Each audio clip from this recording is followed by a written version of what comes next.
ak dérangement ñëw.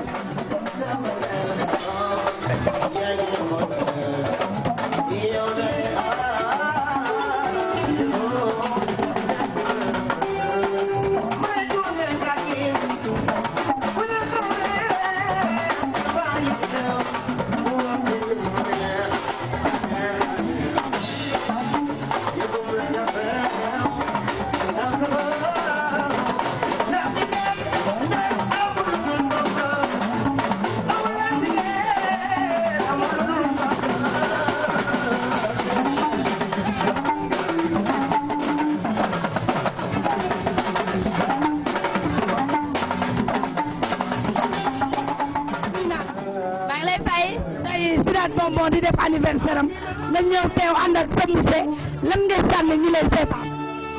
vraiment kontaan nañ trop si daat muy kontaan ci moom vraiment anniversaire bi neex na. kon daal tey kenn nelaw. tey kenn du nelaw.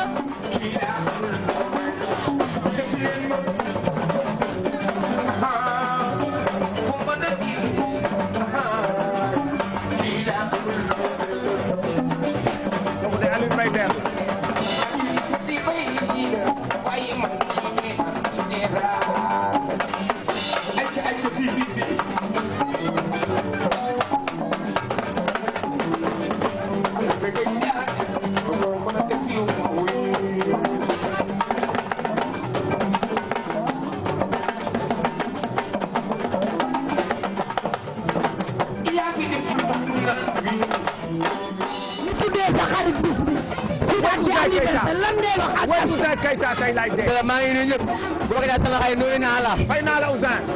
tey koo xam ne tey sama nawle. mun ne damay invité ma.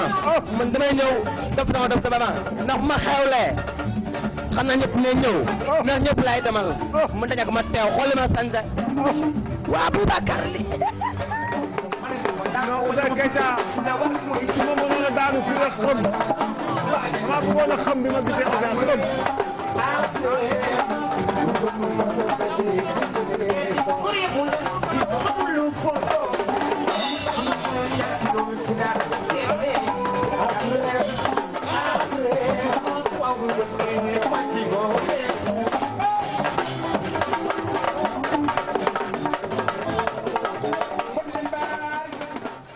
Alioune Mbaye Nder a été venu prêter main forte à son ami Sidat avec qui il travaille énormément. Sidat Bonbon ñoo ngi lay féliciter bu baax a baax di la encourager Sidat Bonbon keroog la woon foofa ca yëngu leen mais le temps que ñuy dem foofu nga xam ne moom moo di maanaam Philadelphie képp Thiam ma nga fa mais képp Thiam bi yoon na nga fecc nag na nga bàyyi affaire yi ngay def képp Thiam na nga fecc yow laay xool nag Philadelphie aja nañ dem Philadelphie.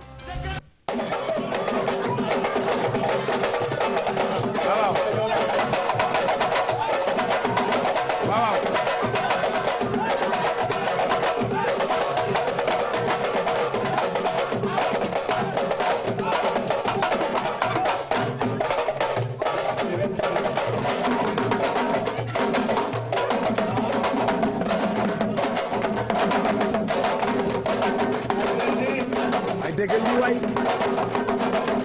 déggal li waay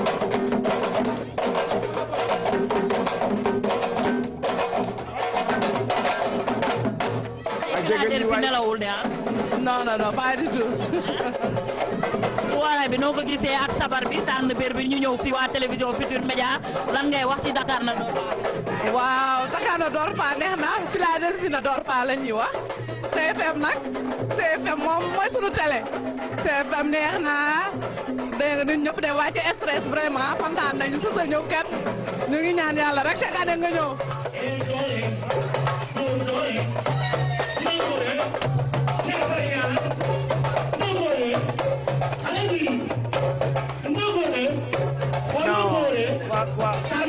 waru leen wax na góore do it like a man do it like a man you're gonna say do it like a man do it like a man if you want to do it like a woman do it like a girl you're gonna say do it like a man like a man like a man like a man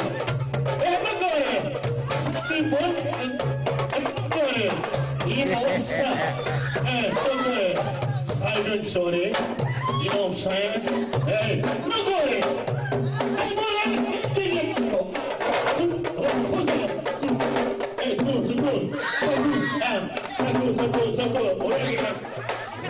door ba ndax sabar gi neex na. waa Philadelphie neex na sabar gi neex na kontaan nañ ca li nga def na waa TFM. waa TFM bëgg ci ñoom émission yëpp a neex kontaan nañ trop. Thank you, that's very kind. Yes. Waaw waaw. Waaw waaw. Waaw waaw. Xanaa da ngaa gëj Sénégal. Da ngaa gëj Sénégal da ngaa jaxasoo de. Da ngaa gëj jaxasoo bul daanu rab. Bul daanu rab. Bul daanu rab. Bul daanu rab. Nang nang. Bul daanu rab. Bul daanu wala nang nang nang. Bul nang nang rek. Nang.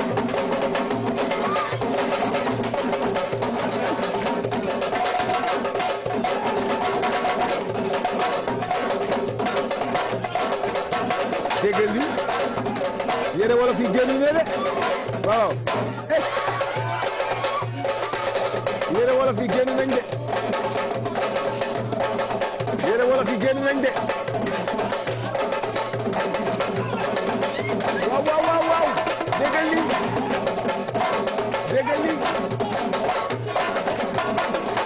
waaw waaw maa ngi ci bëti aje ci kaw maa ngi ci bëti aje ci kaw waaw waaw aji bëti aji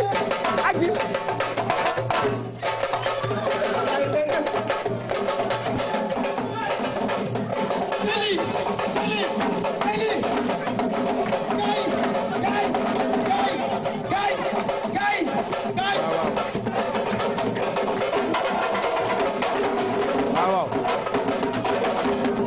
toj nga sabar gi sabaru Philadelphie bi yaa ko toj waaw waaw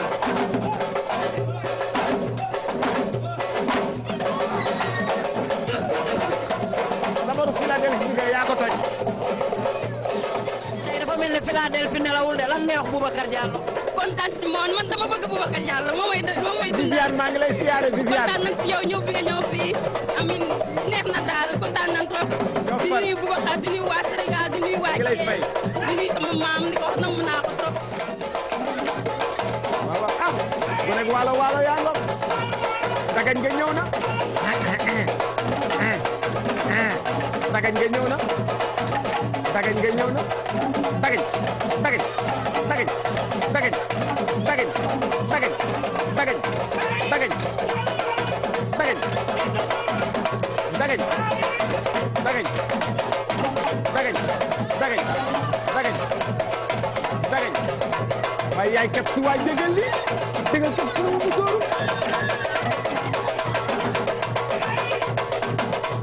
borom robe de soirée bi si mi sëral déggal lii borom robe de soirée bi déggal borom petit cat déggal borom petit cat déggal Viviane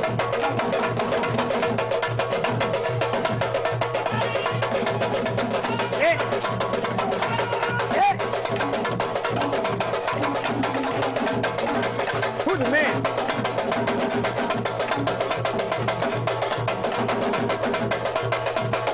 waaye déggal borom robe de soirée waay déggal li waaw waaw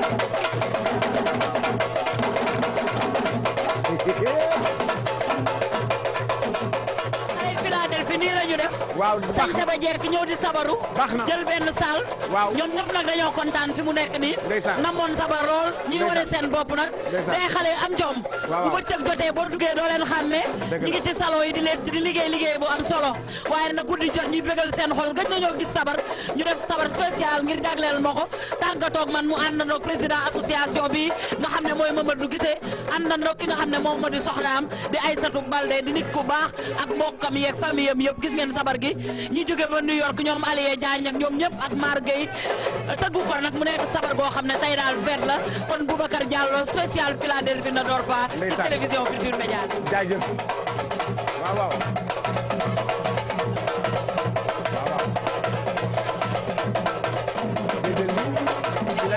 Tamaja nag Tamaja ñëw na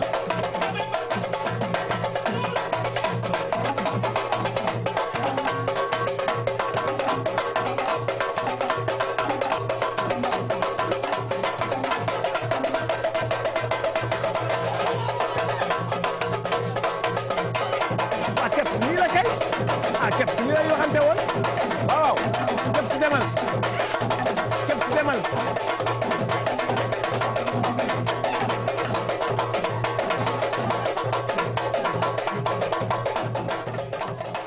C'était le Dakar ne dort pas le plus long que j'ai depuis 2010. Depuis 2011, c'était le Dakar ne dort pas le plus long de toute l'histoire de Dakar ne dort pas ou de toute l'histoire de la télévision. C'était ouf. Mesdames, Messieurs, très chers téléspectateurs, nous étions de l'autre côté vers le Théâtre National Daniel Sorano en compagnie bien sûr de notre très cher Soda Bousso. Nous avons fait aussi un tour de l'autre côté vers le Grand Théâtre National de Dakar où nous étions en compagnie de notre ami et frère et artiste d'exception de son vrai nom, l'homme que l'on nomme Wala Bok Fata El Presidente. Nous avons fait aussi un tour de l'autre côté vers le King Fat Palace où était Sidat Thioune en compagnie de la convention des Fatikois. Nous étions aussi de l'autre côté vers le 6S en compagnie bien sûr de Esther Ndiaye encore. Merci du fond du cœur et puis merci à Derem qui était au Yengoulen. Merci à Kepsiam vers Philadelphie aux États-Unis. Merci aussi à mes amis de Kiki Traiteur, le fameux Ngente Toubab. Le fameux Ngente Toubab, je n'ai manqué de absolument rien ce soir. J'avais tout sur le plateau, merveilleusement bien servi. Léegi ngeen gis caméraman yi ñëw naaw ci affaire yi. Léegi ngeen gis réalisateur bi Vieux Diouf ñëw naaw ci affaire yi. Léegi ngeen gis Amina monteuse bi ñëw naaw ci affaire yi. Léegi lay doon. Léegi ngeen gis. Oui ma bu leen arrêté filmer de. Su ma paree nañ leen ko def bêtisier. Non Adja sama jigéen la Adja xaaral ma jël plate bi sax Adja laa koy jox. Salut à toutes et à tous. Yii bi Maam Jaara laa koy yóbbu. Maam Jaara laa koy yóbbu. C'était Dakar ne dort pas. Kiki Traiteur, merci pour la collaboration qui se termine normalement ce soir. Salut à toutes et à tous. Ciao et à très bientôt. Bonne soirée.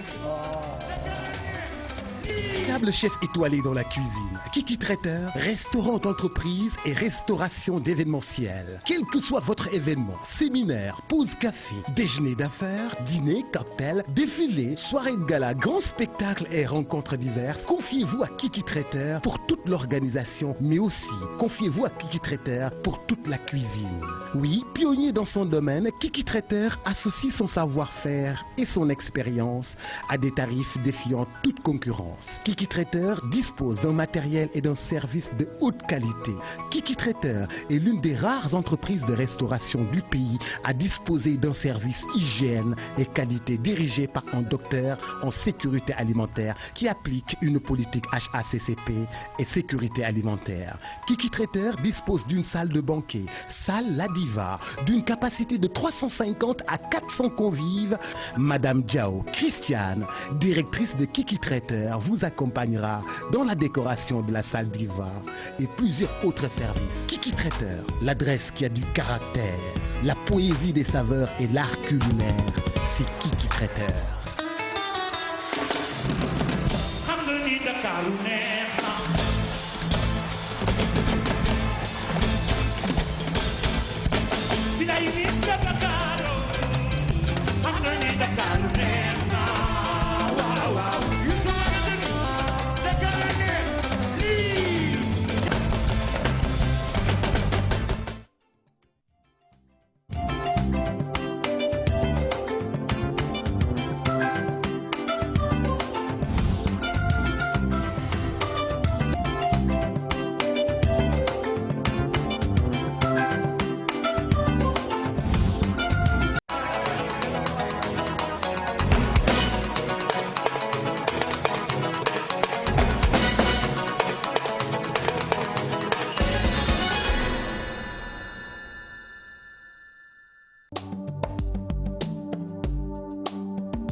C'est maintenant officiel, la baisse sur le prix du carburant très attendue par les usagers est effective depuis samedi 18h.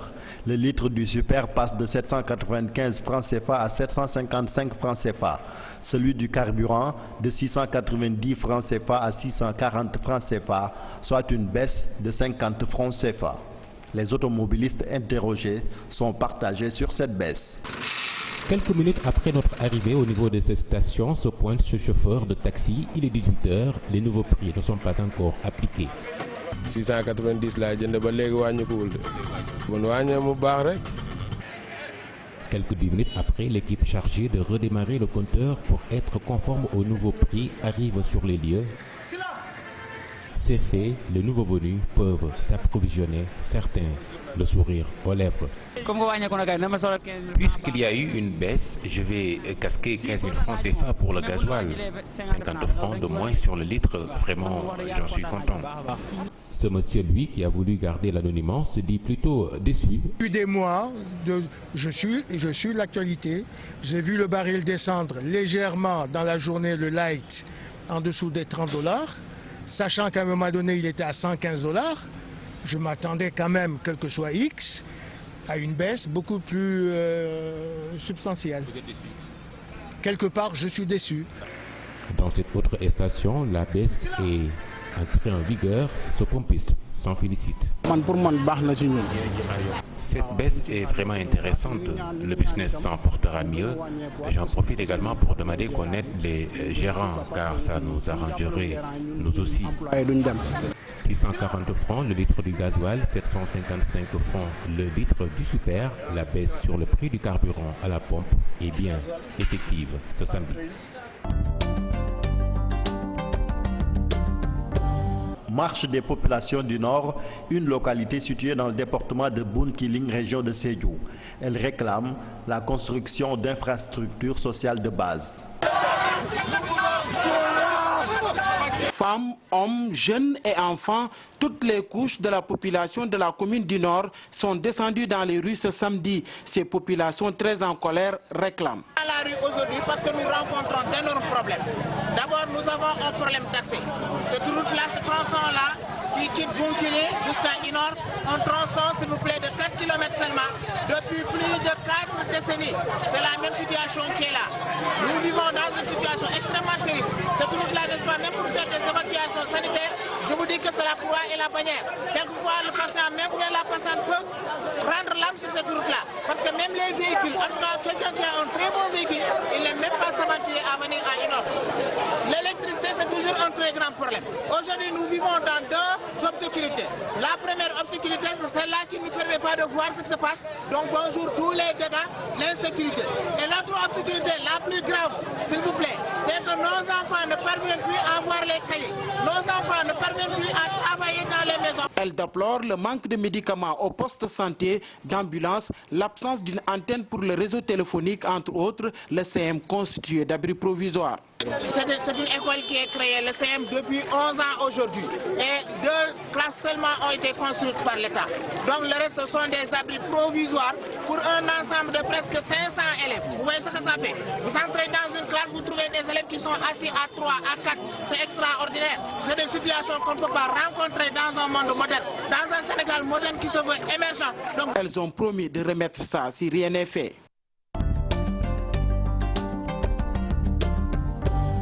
Zeng, le plus grand marché de Pékin est sale. Il est vétuste aux grands dents des commerçants qui crient le ras-le-bol. Ils s'indignent des promesses non tenues des candidats à la mairie de Pékin. Le plus vieux marché de la ville de Pékin souffre de tous les maux. Le marché Zeng est d'une vétusté très avancée. Un état de fait insupportable pour les commerçants. Vous voyez, les Zeng sont vétustes. Nous avons cotisé 75 000 francs pour les réparer. Vraiment, c'est pas normal. Ce marché est notre bureau. Si les autorités nous aident, ça serait une bonne chose et tout le monde serait heureux. Le comble de tout ça, le marché n'a même pas de toilette ni d'électricité. L'insalubrité règne en maître dans ce marché où les saletés se tapent à l'œil nu. Les saletés décorent le marché, surtout pendant l'hivernage. Le marché est impraticable. On est obligé de sortir 5 000 francs à chacun.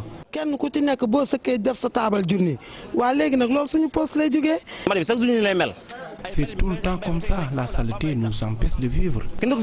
Les commerçants avertissent les politiciens pour des promesses non tenues. Depuis le temps du président Senghor et Lamine Gueye, rien n'a changé. Pendant l'hivernage, c'est plus grave même.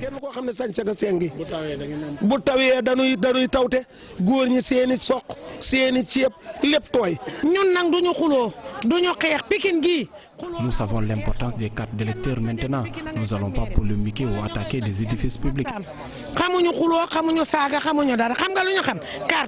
Le marché Zing de Pékin, un lieu très fréquenté, est en voie de perdre ses clients du fait de sa vétusté, au vu aussi des autorités qui ne réagissent pas.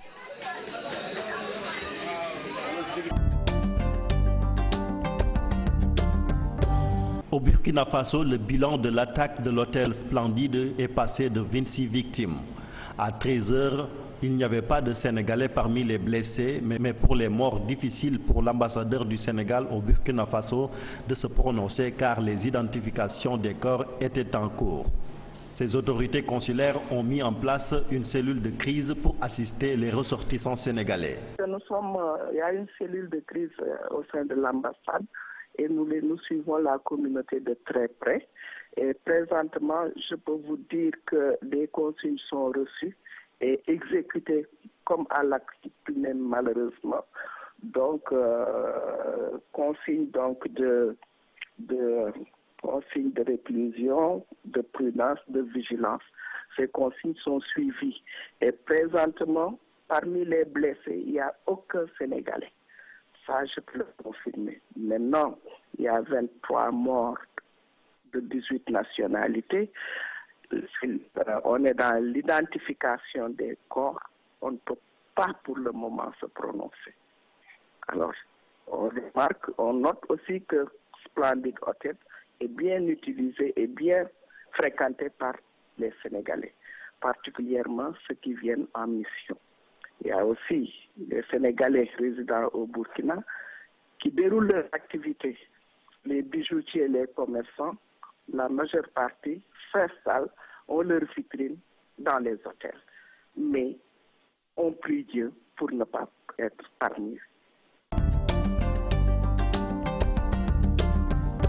Les étudiants burkinabés de l'école inter-État des sciences et médecine vétérinaire de Dakar dénoncent l'attaque sanglante de l'hôtel Splendide.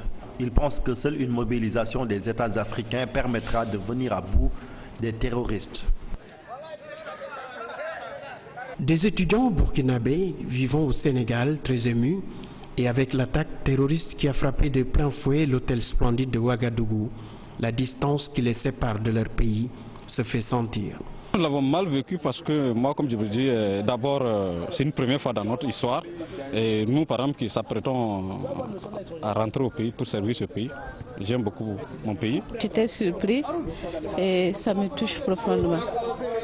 Et je m'avais d'abord me présenter mes condoléances aux familles éprouvées et je souhaite meilleur rétablissement aux blessés. Le Burkina Faso, un pays qui après des élections démocratiques semblait sortir de la torpeur, les 27 morts de l'hôtel Splendide perturbent encore la quiétude des citoyens. C'est clair que ça aura forcément un impact par rapport aux activités ainsi qu'au calendrier du gouvernement. Mais comme vous l'avez dit vous-même, c'est le peuple qui a choisi ce gouvernement. Donc on a confiance en eux et nous savons qu'ils sauront être à la hauteur. Il y a l'aspect politique que tout le monde ne peut pas ignorer.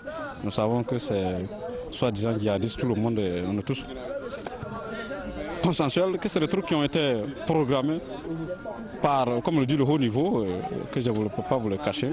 Le Burkina Faso se retrouve en face d'un autre fait. Après moult remous, ces étudiants vivant au Sénégal pensent que seules des actions concertées permettront de faire face aux djihadistes. Ce n'est pas maintenant un problème d'un État. Hier c'était le Mali, aujourd'hui c'est le Burkina, demain on ne sait pas quel pays qui sera concerné. Donc par rapport à ça, je me dis qu'on a déjà des institutions sous-régionales qui sont là. Donc il faut vraiment qu'on soit dans la coopération, donc le partage de l'information pour arriver véritablement à lutter contre ces groupuscules d'individus mal intentionnés. Ce que j'ai ajouté encore, il faut que nos États, la CEDEAO et puis l'UEMOA, il faut qu'ils s'organisent. C'est une affaire d'État, ce n'est pas une affaire de pays. Il faut qu'on s'organise à interpays pour pouvoir lutter contre les terroristes. Après l'attaque de l'hôtel Radisson Blu à Bamako, l'hôtel Splendide de Ouagadougou est frappé, suffisant pour que les Africains se mobilisent pour barrer la route à ces djihadistes.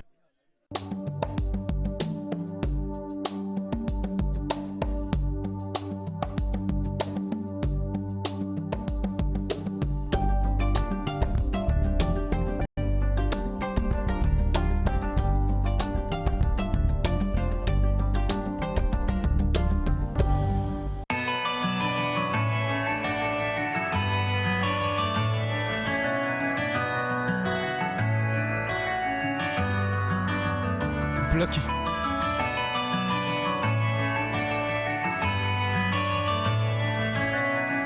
GB mode, non, GPS.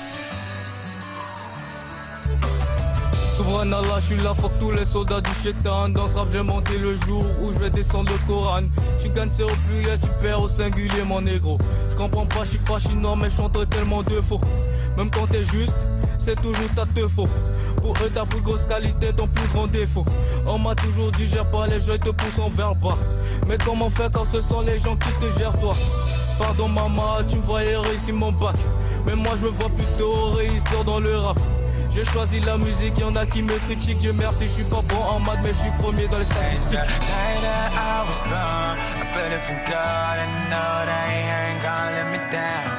Despite all you jab me talk, I ain't stopping. I work till I get it done.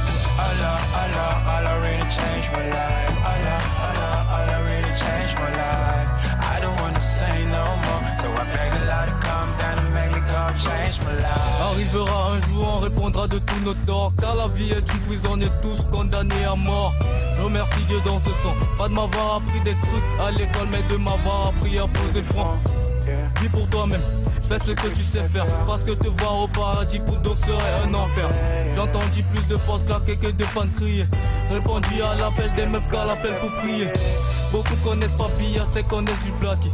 Je suis bon en français mais ils veulent me dicter ma vie. Fais de ton mieux et garde la foi, parce que s'ils ne croient pas en Dieu, comment ils croiront en toi?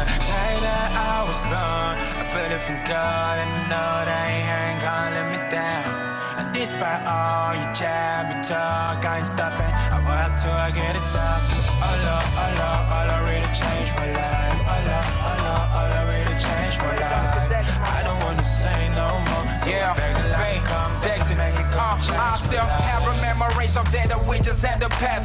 Rapping with fucking phones and our earphones. That was good time, and now it's bad time. And I just back to like to make the good time come back.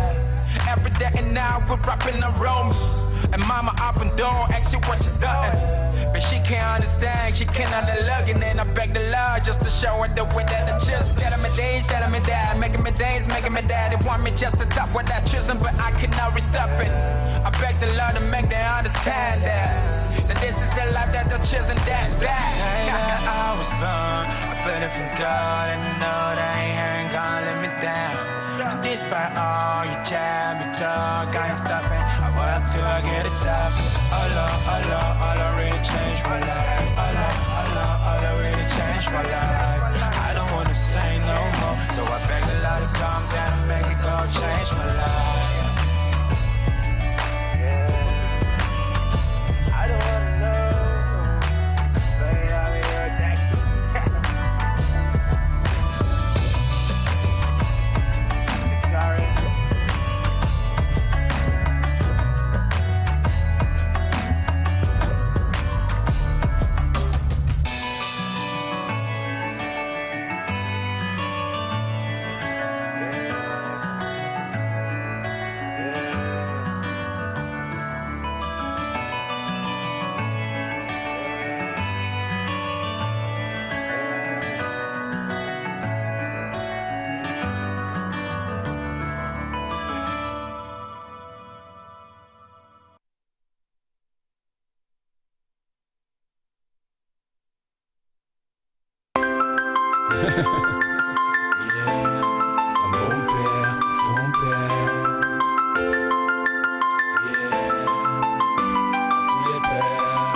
Au jour le jour, l'année, ouais, le temps passe, repasse, maintenant il faut que je me casse. Parce que je mène à 23 ans plus, il faut que je me casse de ta casse. J'ai fait des trucs de fou, ouais, j'ai fait des casses. Je traîne avec des gars qui étaient pas de ma classe. Et ton amour, papa, que j'ai trahi, pardonne-moi.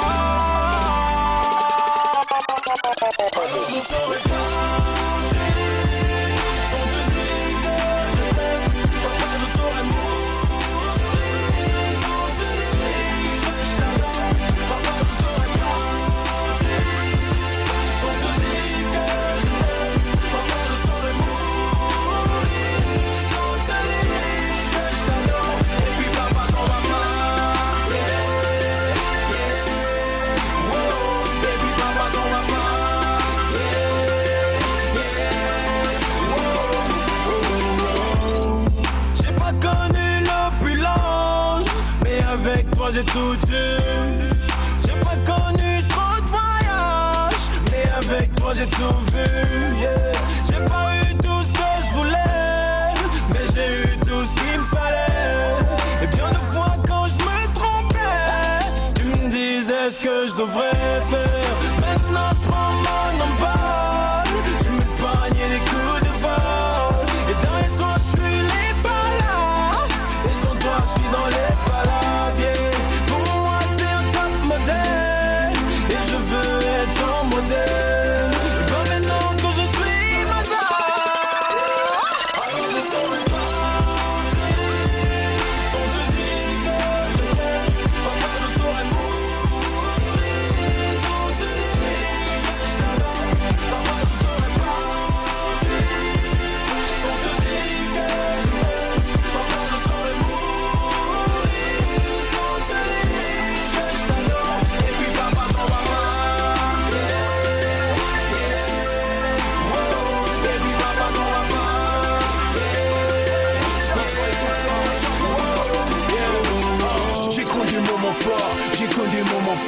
Dans la rue faut se battre mon père pour ne pas être faible. Je me suis battu vivement jusqu'en la de la merde. Et c'est maintenant je comprends ce que me disait mon père. Mangeant mes propres pères, tes conseils me dégoûtaient. Maintenant je fais marche arrière pour pouvoir t'écouter. Papa pour tous mes coups, je voudrais être pardonné au prix de tes conseils pour pouvoir tout commencer. La vie m'a joué des tours, beaucoup d'absence en cours. J'ai fait des trucs de fou jusqu'à en devenir fou. Je me disais j'étais en cancer, puis j'étais une blague en terre. De mes oncles, mes tantes, jusqu'à toi je m'en foutais. Les conseils de mes amis, ce sont eux qui me disaient que t'étais pas mon époque. C'est ça que je voulais mon mal. Maintenant je fais marche arrière avec mes genoux par terre. Au nom de la Trinité, je te demande juste pardon papa. Je te demande pardon papa. Pardon papa.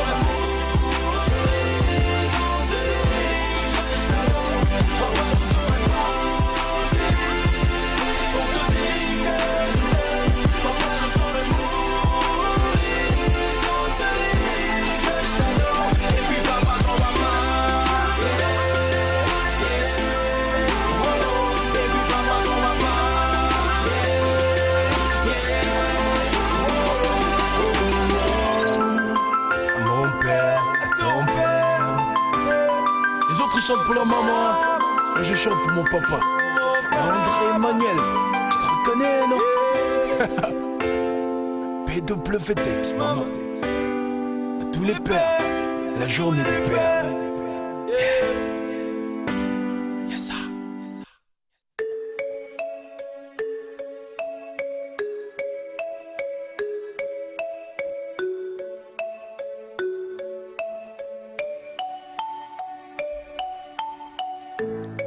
tey jii wéet naa am na lu ma jaaxaloo yàlla seede na na ni sonn naa soo ko dundee xam nga ko àdduna mooy jàngoro dafa mel na asamaan nit mënu ko daan mbëggeel bi sama xol mbëggeel bi nekk sama biir xol waaw diggante ndey ak doom nit xaju see maa ngi ak samay cicatrice sama douleur samay souffrance waaw si tuuru dalay gaañ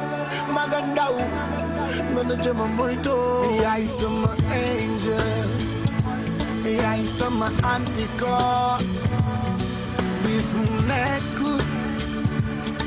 saa su nekk ni yaay sama angel ni yaay sama anticorps every day every night ni man da duma fii ni man da duma wee ni fu ma manti nekk yaa ngi may sédé ni man da duma fii da fii xam nga ni duma wee ni fu ma manti nekk yaa ngi veillé sur moi. La vita è un mistero e l'universo immenso, la scienza mai dirà tutto, la fede riempirà il vuoto, la donna nel suo mondo, un paradiso non perfetto, chi vive di emozioni, sensazioni, tutto l'amore, io vivrò per te, tutto l'amore, io vivo per te, io vivrò per te, sei il mio angelo, veglia su di me, ogni giorno, ogni notte, sei il mio angelo, veglia su di me, every day, every night, paura no, sola non sarò, finché lassù qualcuno veglia su di me, paura no, solo non sarò, finché lassù qualcuno veglierà su di me.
jarul di wàññi ba di wax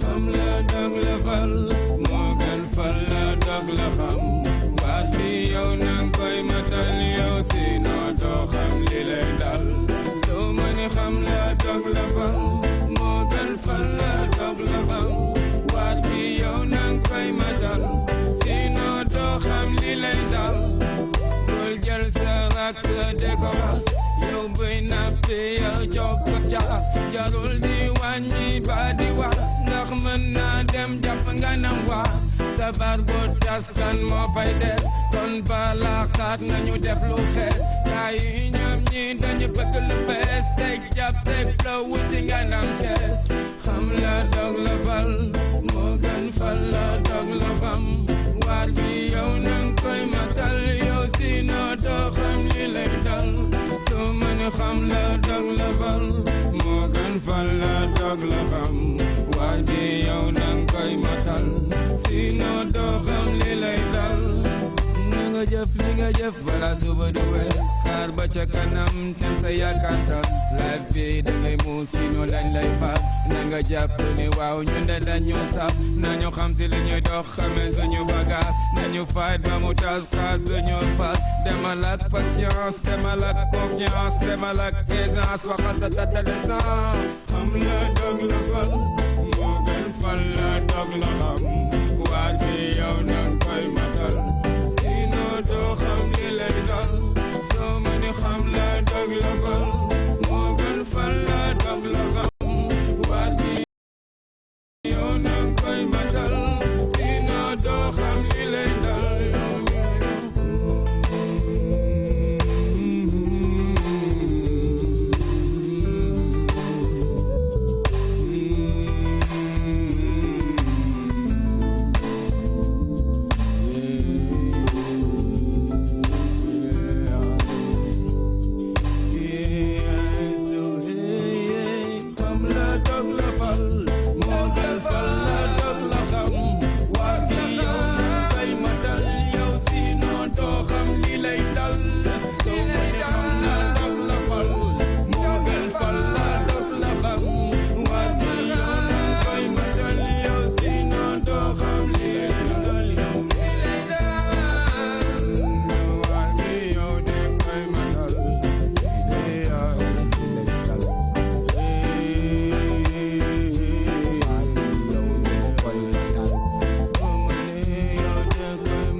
mag ñi dañ daan jën bu nawet bi baaxul ñu baaw naan gàncax gi meññ xewal gi bari ndox mi walangaan léegi dafa mel ne dañu gën a saagaan bàyyi fi li ñu moom topp yëpp nasaraan moo tax la ci gis du ñu mën a gudd fan loolu ma metti moo tax maa ngi révolution gàncax gi ñun ñoo ko moom nañ leen sàmm suufi yow mi toog ak day maroom nañu leen fàtte nguur gi duñu lekk duñu naan li ñuy dunde weesu njëkk baatu baykat baa ngi naan dañu xeet sunu mbay mbaa duñu lekk duñu naan li ñuy dunde weesu njëkk baatu baykat baa ngi naan li ñuy xeet sunu mbay mbaa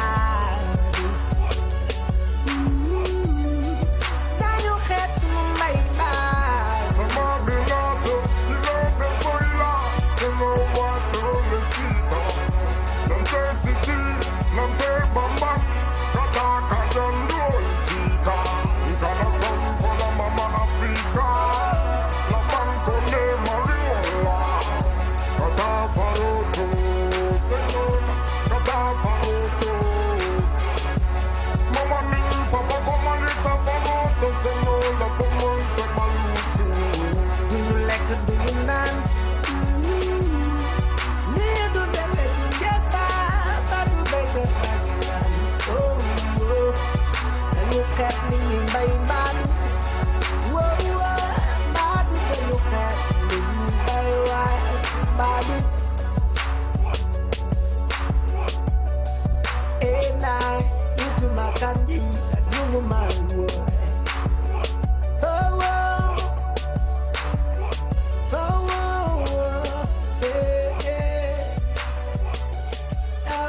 a dope man. No, brother, right off the teeth. Linga kiss me to Tara, Jarul down my nigga. Passport hanging near. Don't let young I say we're proud guy. Go have a long guy. Being a humble you.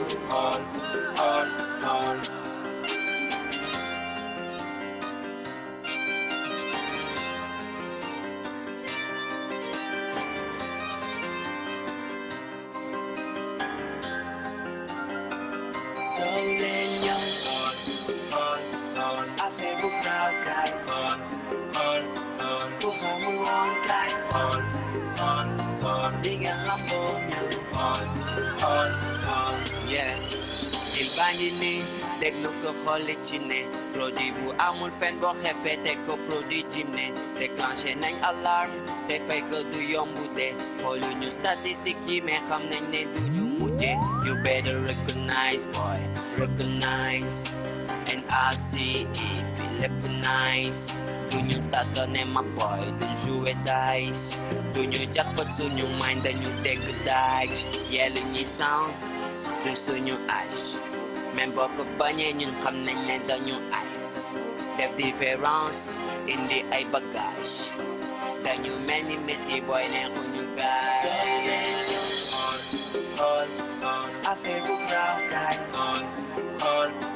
Bu xamul woon gaay. Di nga xam boo ñëw. Ouais, now we're here, nous sommes bien ici. Nous avons fait bon voyage et maintenant nous voici. Now open your ear, open your eyes. Everything about to start. Si t'es pas prêt, reste pas là, ça va faire très mal. Tu te demandes ce que c'est. Darling,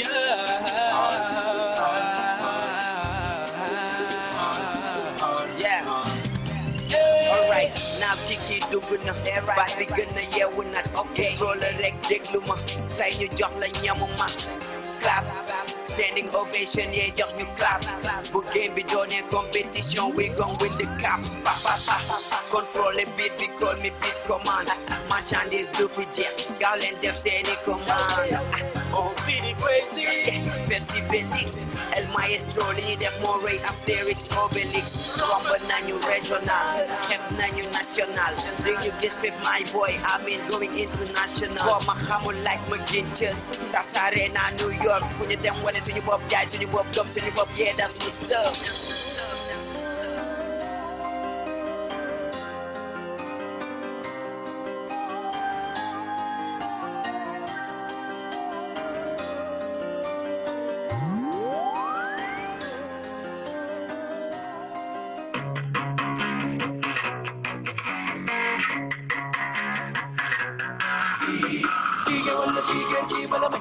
loolu de amul sens ki la gën foofu ngi sàngoo suuf si ne salaw sóoraa leen ñuy raas noppi leen na tool yi dakk waay yàlla xam na gaañ yi fi gëm ne bu leen jaayu iri leen ay classe yi ci xal jëna yu nooyi ubbi leen palaas yi ci xol yi ndax ñu nooyi kii gi wala kii gër kii bala mañ sala loolu de amul sens ki la gën foofu ngi sàngoo suuf si ne salaw sóoraa leen ñuy raas noppi leen na tool yi dakk waay yàlla xam na gaañ yi fi gëm ne bu leen jaayu iri leen ay classe yi ci xal jëna yu nooyi ubbi leen palaas yi ci xol yi ndax ñu nooyi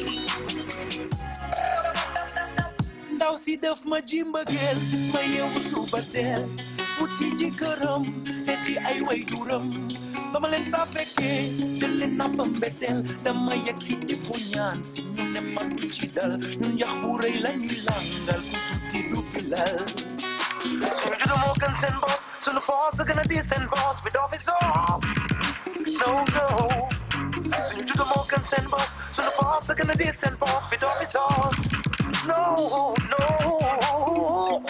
bëggoon na ni ñi gën ci ñun mooy ñi am te ragal Yàlla kii wala kii bala bañ sala loolu de amul sens ki la gën foofu ngi sàngoo suuf si ne salaw soo daa leen di raas noppi leen na tool yi dakk waay yàlla xam na gaañ yi fi gën ne bu leen jaayu iri leen high class yi ci àjjana yu nooyi les Peul et les Wolof c'est la même histoire chrétiens ou musulmans c'est la même histoire on est tous les mêmes devant le Tout-Puissant. Dama yàgg dund bi la way juri dañ ma kaw dama mës noppa doo bëgg gis fa alma kaw dama dem ba jeex gëmoon ne bis day neex seen façon alxayri ba mës a dégg way bi joxe naa sax groupe tànge ku la jur foofu naa fee ban xeet ban ethnie bankal samay gu njëkk mooy mbéj bi kii bala bañ sala loolu de amul sens ki la gën foofu ngi sàngoo suuf si ne salaw soo daa leen di raas dakk waay gaañ yi fi gën ne bu leen jaay diri leen high class yi ci àjjana yu nooyi kii bala bañ sala loolu de amul sens ki la gën foofu ngi sàngoo suuf si ne salaw soo daa leen di raas noppi leen na tool yi dakk waay yàlla xam na gaañ yi fi gën ne bu leen jaay diri leen high class yi ci àjjana yu nooyi duma ànd ak doomu diw ndax man duma seen maas duma ànd ak doomu diw ndax man duma seen classe xibaate gi suñu biir mooy coow ci jaaw ji ñaar ñu bëggante maye leen ñu sëy bëggeel amul couleur tuddu askanoo te ku ñu xañ sa xol dootoo nekk nit way jur bu leen ñu xaajale du yóbbu suufit bu leen ñu xaajale yow laa nopp man nga nopp man laaj na ban nga bokk yow laa nopp man nga nopp man laaj na ku say ma yow laa nopp man nga nopp man laaj na ban nga bokk yow laa nopp man nga nopp man laaj na ku say ma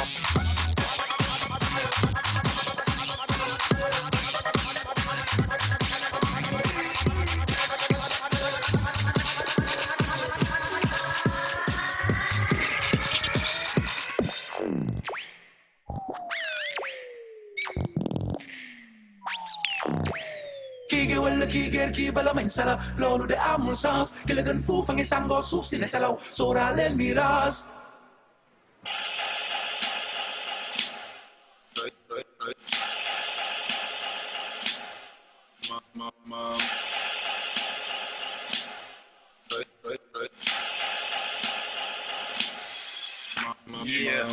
sàmm jàmm sante dox tànku jàmm dox mbokk bañ a jamante jàng jong yokk jom fay ki ma daan boot jàpp julli jaamu jéema jéngu jóg te bañ a ci toog jëf ju rafet ndaxte wax di jigul bët muslu ci ca tamit ségam lamiñ jigul bat tabax jàkk def ni maam turandoo yokk barke mu di jàngalaate baatu Umar Futi yu Bamba Mbàkke kàkkatar ci bitim réew duma fàtte ne gaynde laa góor yax bu rëy de wante doomu ñay bu ngande laa doomu Salama Sow yaay ñetti yoon laa lay gërëm doomu Hamadi Laali ya bàyyi yàlla la yàlla yërëm sant yàlla bi ñu nekkee gone gis nañ ko ñu doy léegi leer na ma liggéey yu ndey rek di yaa ñu doom dolli sant bi ñu màggee am ci ku ñu mën a roy yow yaa ñu tette te suñu àjjana yaa ko moom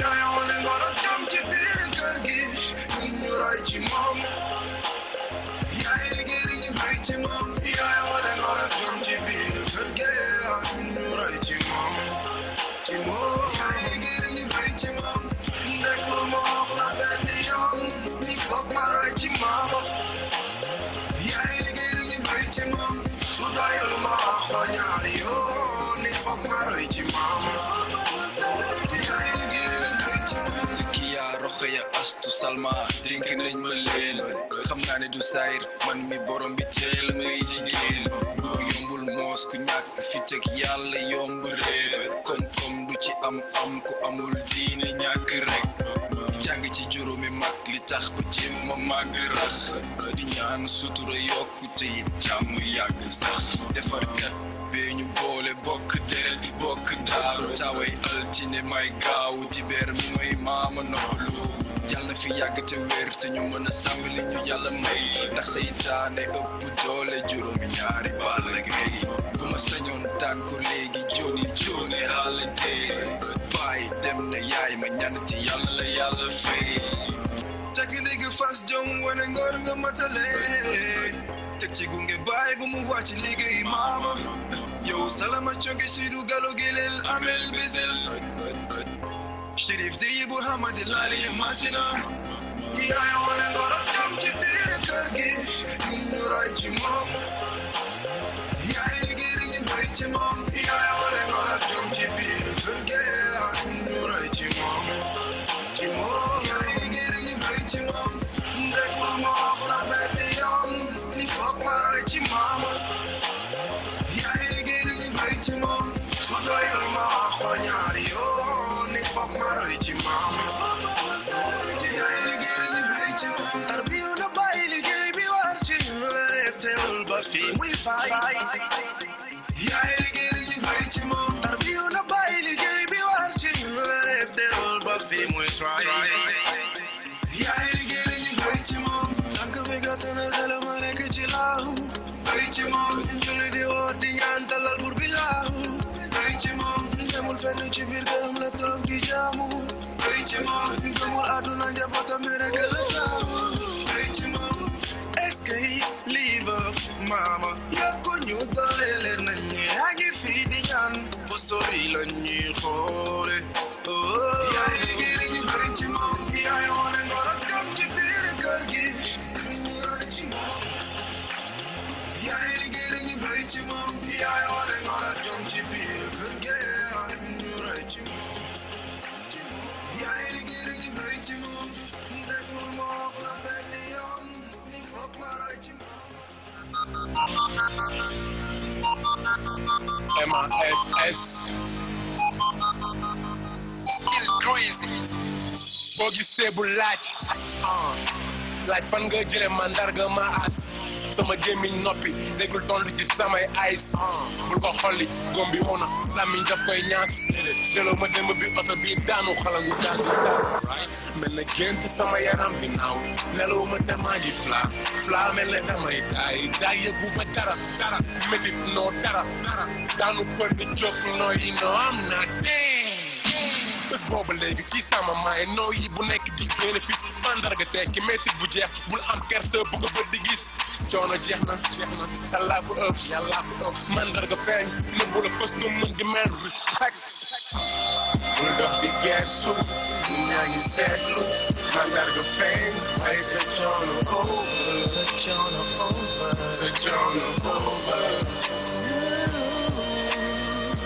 melokaan yi wuute bu la kenn suufee nit bu nekk ak taaram jàkkaarloog sa seetu di laaj est-ce que kii nii yow la du mel na gént ngay xaar yeew waaye ba léegi yow la ki la xool si mbedd ak ci bi xool ragal xamu la loo may xoolee nga bëgg a yuuxu jàppal gi sula jàmbaar ba langa waneel mandarga xale yi nga def xeex ñu bind sa der jàppal médaille la bul am kersa bu sa bos di feeñ yi nekk si xol yi làqu dër ki su deñ lu tax mu dara ma tey gi ñeneen doo am tontu kenn bind ko fenn sa may na fri bu la kenn di tëj gis naa ni nga mel ci sa biir yi bët na nga siggi teen am na kuy seen ni nga mel di bëgg ni nga mel di bëgg bul dox di geesu ñaa ngi seetlu mandarga feeñ waaye sa coono over melokaan yi wuute bu la kenn suufee nit bu nekk ak taaram